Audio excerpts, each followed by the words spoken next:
Now let's see what this weekend has in store in terms of weather. We'll go to Conal Ruth in Met Éireann.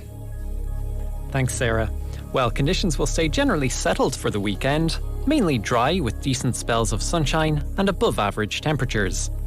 For the rest of this evening and for tonight, it'll stay dry across the country with clear spells. Temperatures overnight will fall to between 7 and 12 degrees, with a chance of some mist and fog developing towards morning. Tomorrow then will continue mainly dry with sunny spells, the best of which will be in the south of the country. Just the odd patch of light rain or drizzle, initially affecting Connacht and Ulster and later shifting further south. Tomorrow's temperatures will be a touch warmer than what we had today, with highs of 18 to 21 degrees. Sunday then will be another mainly dry and sunny day, just a slight chance of some showers developing in the southwest as the day goes on. Temperatures on Sunday slightly cooler, with highs of 14 to 18 degrees. That's the forecast. Have a very good evening.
We'll go to the newsroom now and Shane McGowan. The latest government figures indicate that the number of people in emergency accommodation has surpassed 12,000 for the first time.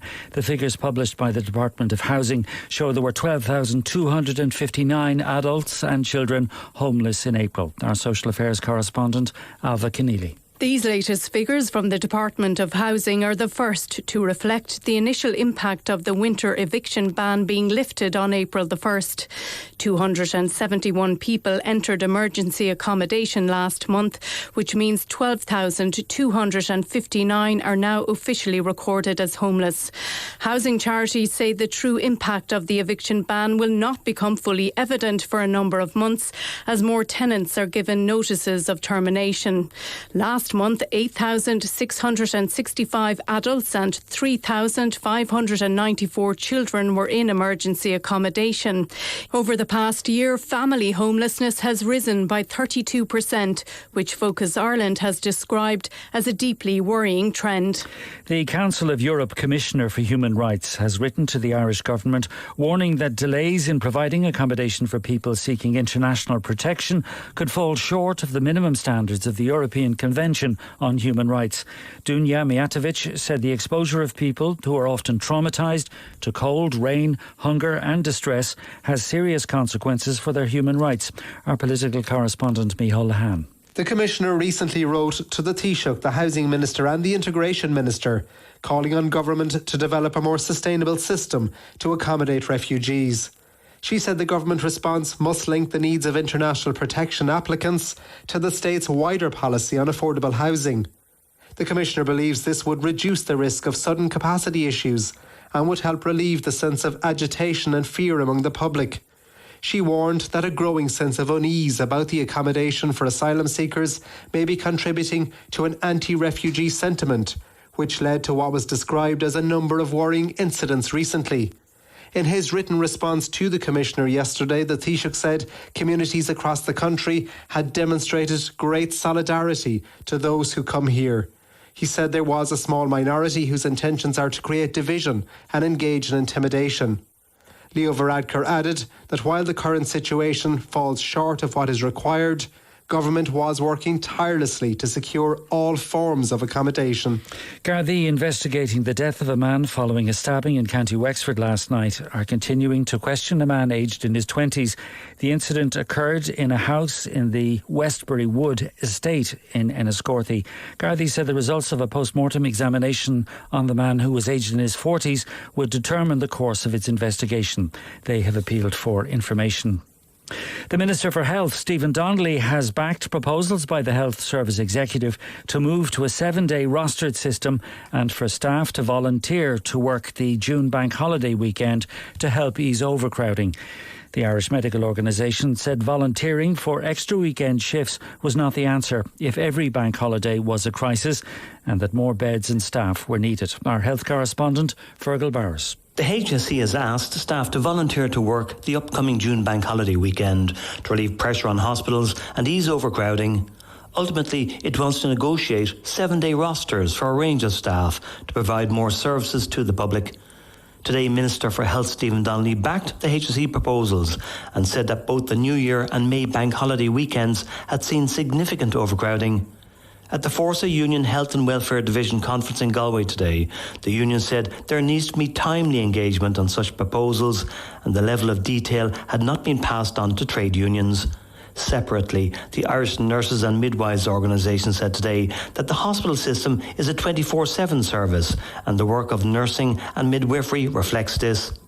A formal move to have a 7-day working week in the health system would have to be part of future national pay talks. And health unions have also raised issues about what grades would be asked to work weekends, how childcare issues will be dealt with, and also the pay for working outside normal hours. The Taoiseach and Minister for Foreign Affairs, Micheál Martin, has described as significant talk of additional funding being required if power sharing is restored in Northern Ireland.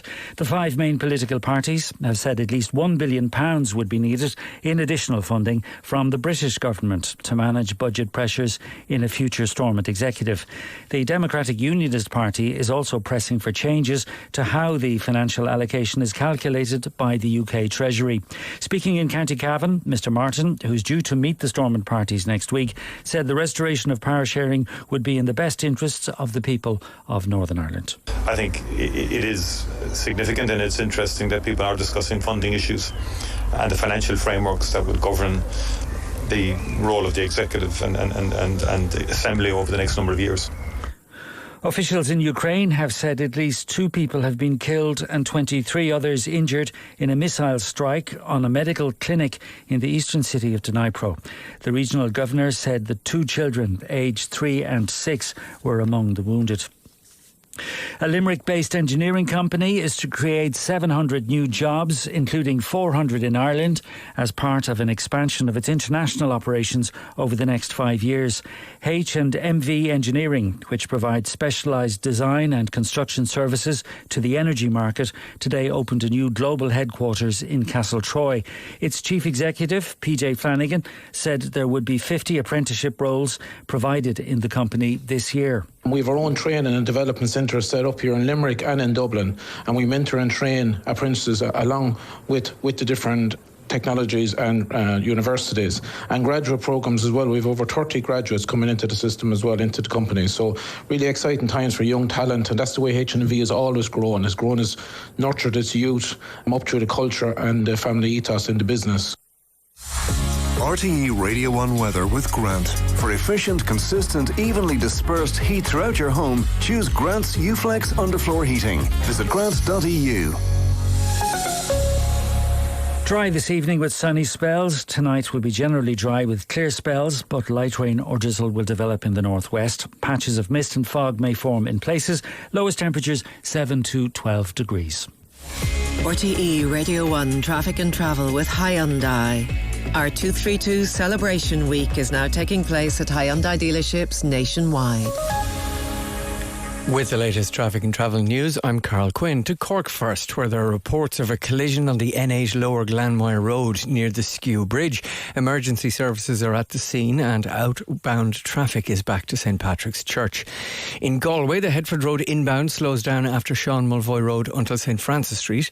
To Limerick now, where the Ballygibbon to Ballyfaskeen Road will be closed to traffic between 8 a.m. to 6 p.m. from Monday the 29th of May to Thursday the 1st of June. Significant delays are expected there. And to Dublin now, where traffic signals are out on Pearse Street at the Earn Street Junction, and also the lights are out on Swords Road at the Collins Avenue Junction, and Gardaí are on the scene there directing traffic. The North Strand Road is slow from Ainsley Bridge to Edges Corner travelling outbound, and also the North Strand Road will have a stop-go system between Leinster Avenue and Northbrook Avenue from 7:30 p.m. this evening until 8 p.m. tomorrow. And that's the latest traffic and travel news. Thank you very much indeed for that, Carol. Now